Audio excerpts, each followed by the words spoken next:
Today is March the 24th. Did Israel have a death penalty? Let's find out together as we read Deuteronomy 20 through 22.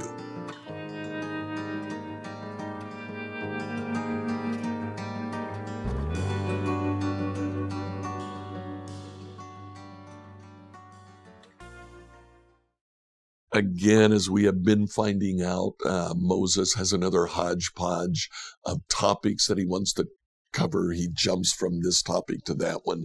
He starts in chapter 20 talking about war and specifically declaring a cherem in which Israel was not to touch any of the bounty of the war. In chapter 21 and beyond, he talks mostly about civil cases, chapters 21 and 22, what to do in case of an unsolved murder, how to treat captive women, firstborn children, rebellion, and then just all kinds of different regulations. One of the things that stood out to me from all of this hodgepodge that Moses is talking about, 24 times from chapters 17 to 25, he talks about someone who is being put to death and why they should be put to death. There are three main penalties, three main crimes for which someone should be put to death. The first is cultic idolatry. If you go after the gods of the other nations, put that person to death. They don't deserve to live in the nation of Israel. Secondly, if you murder someone or even kidnap someone, you're to be put to death. Murder merits the death penalty. And the third is rape. When someone violates someone else, they're to be put to death. Israel did have a death penalty. That death penalty was for very specific things within the nation of Israel. Please read Deuteronomy chapters 20 to 22. Deuteronomy 20 through 22, New Living Translation. Deuteronomy 20. When you go out to fight your enemies and you face horses and chariots and an army greater than your own, don't be afraid. The Lord your God who brought you out of the land of Egypt is with you. When you prepare for battle, the priest must come forward to speak to the troops. He'll say to them, "Listen to me, all you men of Israel. Don't be afraid as you go out to fight your enemies today. Don't lose heart or panic or tremble before them, for the Lord your God is going with you. He will fight for you against your enemies. He will give you victory." Then the officers of the army must address the troops and say, "Has anyone here just built a new house but not yet dedicated it? If so, you may go home. You might be killed in the battle and someone else would dedicate your house. Has anyone here just planted a vineyard but not yet eaten any of its fruit? If so, you may go home. You might die in battle and someone else would eat the first fruit. Has anyone here just become engaged to a woman but not yet married her? Well, you may go home and get married. You might die in battle. Someone else would marry her." The officers must also say, "Is anyone here afraid or worried? If you are, you may go home before you frighten anyone else." When the officers have finished speaking to their troops, they'll appoint the unit commanders. As you approach a town to attack it, you must first offer its people terms for peace. If they accept your terms and open the gates to you, then all the people inside will serve you in forced labor. But if they refuse to make peace and prepare to fight, you must attack the town. When the Lord your God hands the town over to you, use your swords to kill every man in the town. But you may keep for yourselves all the women, children, livestock, and other plunder. You may enjoy the plunder from your enemies that the Lord your God has given you. But these instructions apply only to distant towns, not to the towns of the nations in the land you will enter. In those towns that the Lord your God is giving you as a special possession, destroy every living thing. You must completely destroy the Hittites, Amorites, Canaanites, Perizzites, Hivites, and Jebusites, just as the Lord your God has commanded you. This will prevent the people of the land from teaching you to imitate their detestable customs in the worship of their gods, which would cause you to sin deeply against the Lord your God. When you're attacking a tree and the war drags on, you must not cut down the trees with your axes. You may eat the fruit, but do not cut down the trees. Are the trees your enemies that you should attack them? You may only cut down trees that you know are not valuable for food. Use them to make the equipment you need to attack the enemy town until it falls. Deuteronomy 21. When you're in the land your Lord your God is giving you, someone may be found murdered in a field, and you don't know who committed the murder. In such a case, your elders and judges must measure the distance from the site of the crime to the nearby towns. When the nearest town has been determined, that town's elders must select from the herd a heifer that has never been trained or yoked to a plow.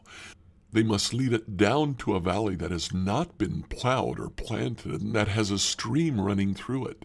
There in the valley they must break the heifer's neck. Then the Levitical priests must step forward, for the Lord your God has chosen them to minister before him and to pronounce blessings in the Lord's name. They are to decide all legal and criminal cases. The elders of the town must wash their hands over the heifer whose neck was broken.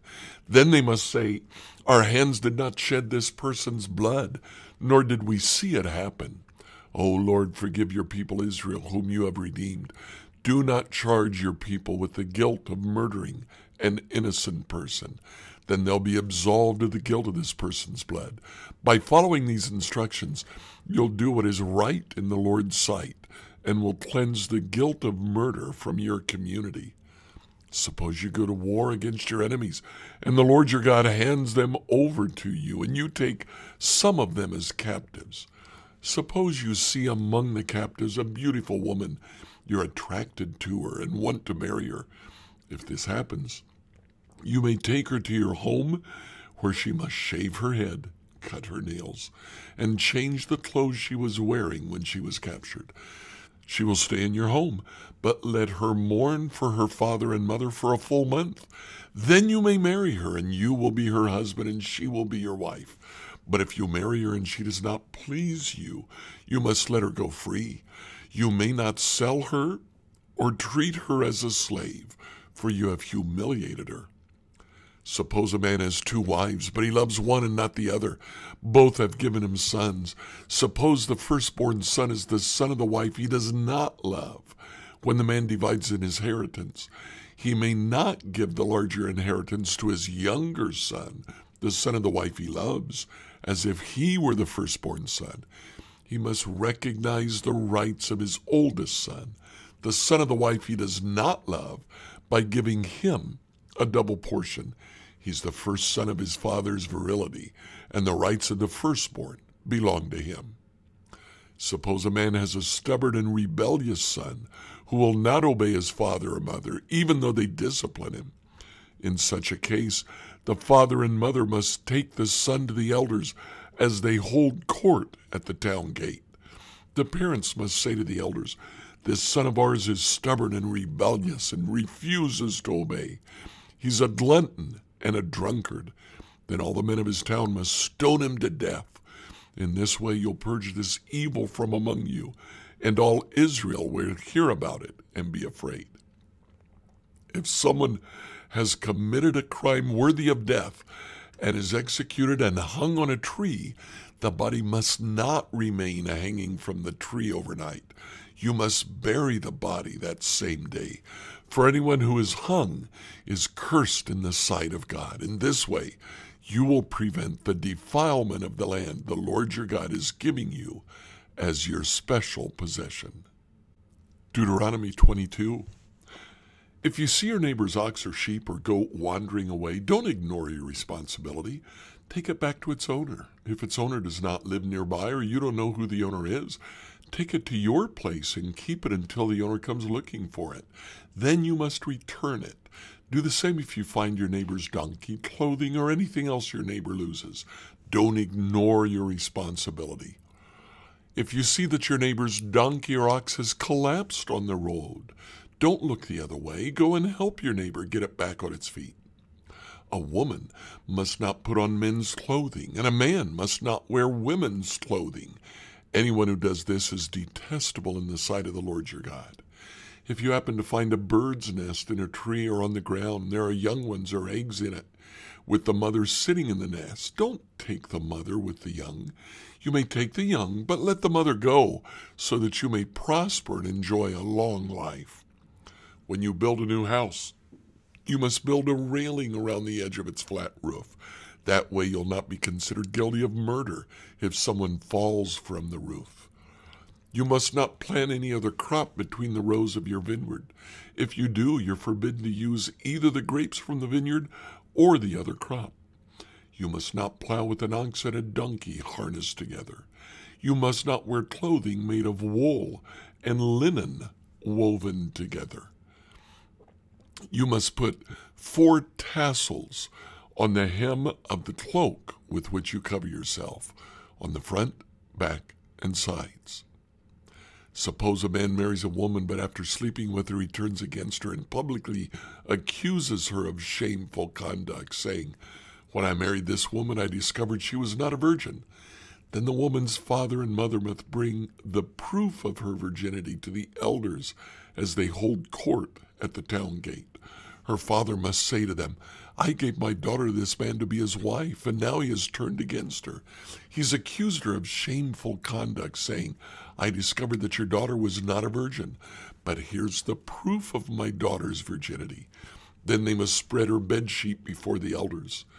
The elders must then take the man and punish him. They must also fine him 100 pieces of silver, which he must pay to the woman's father, because he had publicly accused the Virgin of Israel of shameful conduct. The woman will then remain the man's wife, and he may never divorce her. But suppose the man's accusations are true, he can show that she was not a virgin. The woman must be taken to the door of her father's home, and there the men of the town must stone her to death, for she's committed a disgraceful crime in Israel by being promiscuous while living in her parents' home. In this way, you'll purge this evil from among you. If a man is discovered committing adultery, both he and the woman must die. In this way, you will purge Israel of such evil. Suppose a man meets a young woman, a virgin who is engaged to be married, and he has sexual intercourse with her. If this happens within a town, you must take both of them to the gates of that town and stone them to death. The woman is guilty because she did not scream for help. The man must die because he violated another man's wife. In this way, you will purge this evil from among you.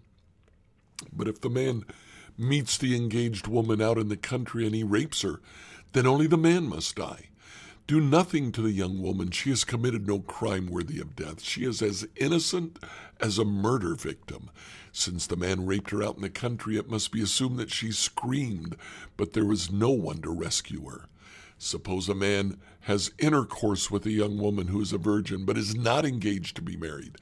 If they're discovered, he must pay her father 50 pieces of silver. He must then marry the young woman because he has violated her, and he may never divorce her as long as he lives. A man must not marry his father's former wife, for this would violate his father. Like, follow, and subscribe to this devotional on whatever platform you use to listen to it. Email your questions to us at questions@becomehope.com. Tomorrow, we'll look at the final hodgepodge.